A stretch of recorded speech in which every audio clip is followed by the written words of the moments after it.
السلام عليكم আসসালামু আলাইকুম ওয়া রাহমাতুল্লাহি ওয়া বারাকাতুহু। সুপ্রিয় দর্শক, আজকে আমি ঋণ মুক্তির একটি আমল সম্পর্কে আলোচনা করব।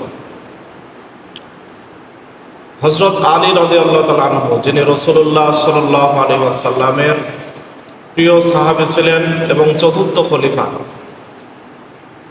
একবার এক ব্যক্তি আলী রাদিয়াল্লাহু তাআলা আনহুর কাছে এসে বললেন,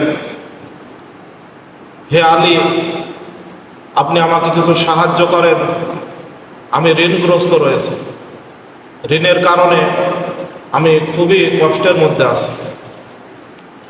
আলী রাদিয়াল্লাহু তাআলা আনহু বললেন, আমি তোমাকে একটি দোয়া শিক্ষা দিচ্ছি, যেটি রাসূলুল্লাহ সাল্লাল্লাহু আলাইহি ওয়াসাল্লাম আমাকে শিক্ষা দিয়েছেন।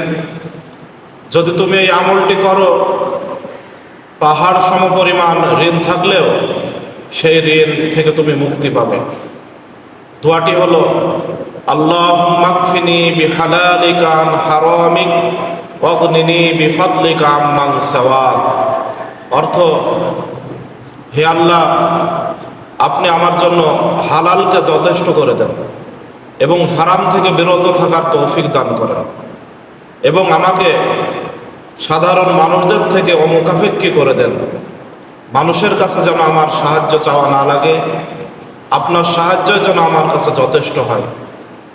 সুতরাং আমরা যারা ঋণ মুক্তি চাই, ঋণগ্রস্ত হয়ে আছে, অভাব অনটনের মধ্যে আছে, তারা এই দোয়াটি অধিক পরিমাণ পাঠ করব। আল্লাহ তাআলা তৌফিক দান করেন, আমিন।